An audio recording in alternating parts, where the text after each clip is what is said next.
میرا نام مدثر ہے۔ کئی سال پہلے میں ایک لڑکی کو ہوم ٹیوشن پڑھاتا تھا۔ میرے والد صاحب کا انتقال ہو چکا تھا۔ اس وجہ سے 4 بہن بھائیوں کی ذمہ داری مجھ پر تھی۔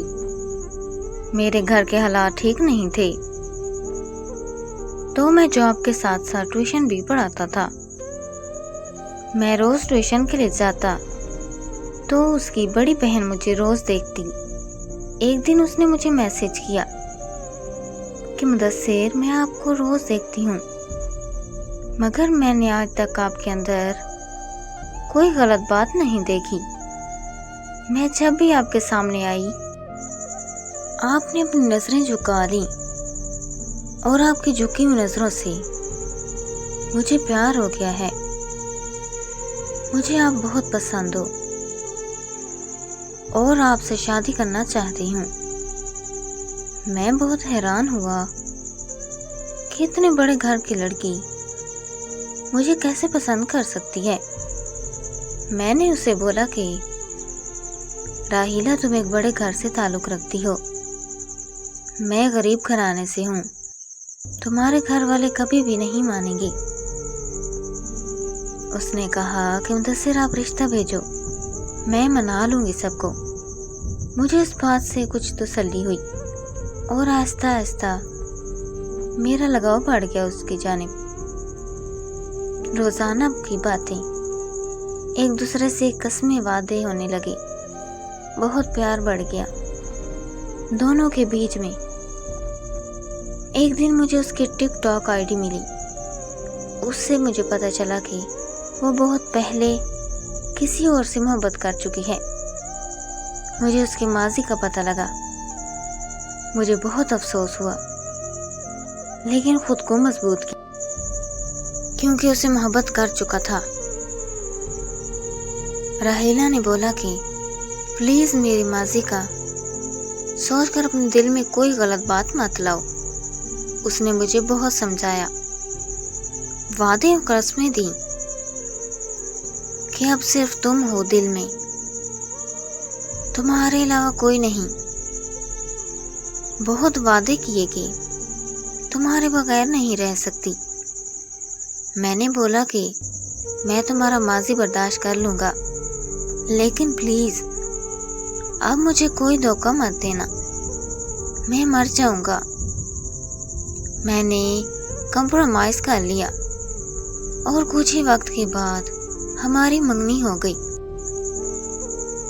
ہم دونوں بہت زیادہ خوش تھے، روز کالز پر باتیں کرتے۔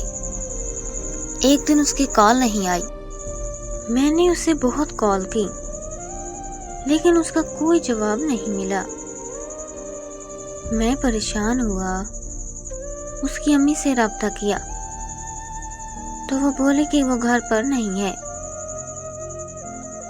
اور دوسرے شہر گئی ہوئی ہے۔ میں حیران ہوا کہ مجھے بتائے بغیر کیسے چلی گئی اور کیوں گئی ہوگی۔ دوسرے دن مجھے اس کا میسج آیا اور اس میں جو لکھا تھا وہ پڑھ کر میں اپنے ہوش میں نہ رہا۔ میسج میں تھا کہ مجھے بخش دو اور میری جان چھوڑ دو،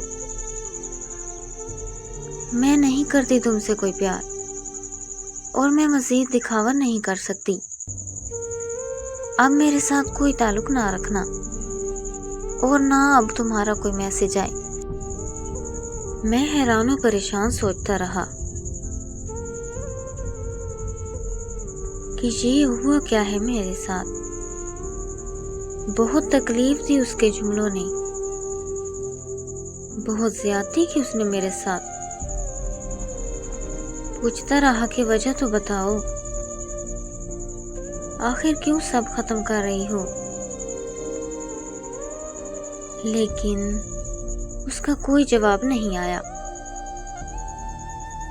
یہ میری زندگی کا بہت بڑا حادثہ تھا جس نے مجھے ذہنی مفلوج کر دیا۔ میں ڈپریشن میں چلا گیا اور نیند کی گولیاں لینے لگا۔ مجھے پتہ نہیں تھا وہ اتنی ظالم کیوں نکلی۔ کیا چل رہا تھا اس کے دماغ میں؟ کیا اسے یاد نہیں آئی ہوگی میری محبت؟ اس کو کھانا کھلائے بغیر میں کھانا نہیں کھاتا تھا۔ اس کے سر درد کی دوا سخت سردی میں بھی لے کر دیتا تھا۔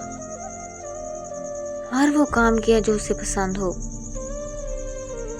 پھر اس نے یہ سب کیوں کیا؟ یہ سوال آج تک میرے دل و دماغ میں ہے اور رہے گا۔